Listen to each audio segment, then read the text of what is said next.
আমরা মাওলানা সাহেবকে ঘৃণা করি না, সে যে অপরাধ করেছেন অপরাধকে ঘৃণা করি। অপরাধ থেকে মুক্তি হও। হাটহাজারীর হুজুরকে গালি দিয়েছ, সমস্ত আলেম কওমি তাবলিগ দাওবন্দীদেরকে গালি দিয়েছ, তওবা করো, আর কালা চশমার বিরুদ্ধে কোনো আওয়াজ হবে না। তওবা না করা পর্যন্ত কোনো সালাম হবে না। সমস্ত উলামায়ে কেরাম কাদিয়ানির বিরুদ্ধে ফতোয়া দিয়ে গেলেন, শেষ মৃত্যুর আগের আওয়াজ দিয়ে গেলেন। হাটহাজারীর হুজুর, কুমিল্লার আশরাফ আলী সাহেব রহমতুল্লাহ আলাই, মরণকালে সব, এই কিশোরগঞ্জের আনোয়ার শাহ রহমতুল্লাহ আলাই, আল্লাহ হজরতদের কবরকে জান্নাতের উঁচু মাকান বানায় দেন।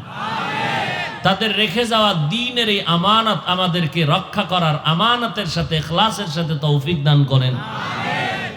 কাদিয়ানিরা কাফের কাফের কাফের, খালি মাঠে স্লোগানই দিলা। কাদিয়ানিদের পণ্য প্রাণ company, RFL company, Shezan company, এগুলো তোমার ঘরে কেন? বলছিলাম ঘর থেকে বালতি নামাও, বদনা নামাও, কইছিলাম নি এক সময়?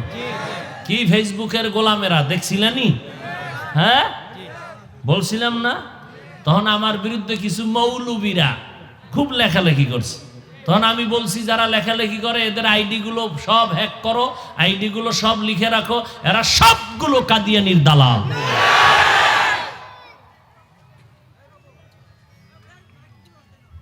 আল্লাহ হেদায়াত দান করুন।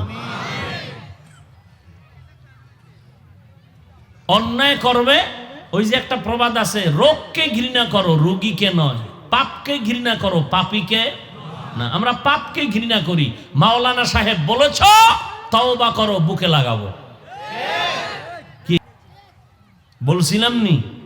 ওই সময় গালি ছিল কিছু কিছু মৌলবীরা, আমারে ঠাসা গালি দিত। আল্লাহ হেদায়াত দান করুন।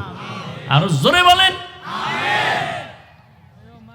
আপনারা কথাগুলো সাধারণভাবে নিতেছেন, অথচ মইরা যাইতে মনে চায়। কোন যুগে আসছি যে কোরআন শরীফের বিরুদ্ধে একটা বেঈমান কথা বলতে পারে? একটা মাওলানা হইয়া কিভাবে বলে কোরআনের মধ্যে জাল আছে? একজন মাওলানা কিভাবে বলে নবীরা অন্যায় করেছেন?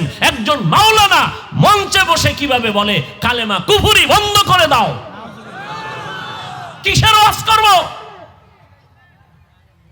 হাজার হাজার মুসলমান চুপচাপ বসে আছে, কোনো আওয়াজ নাই।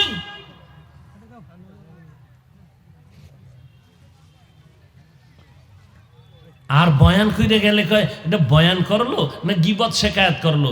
এদিকে সামনে তোর গীবত বুঝাই দেব, সামনে।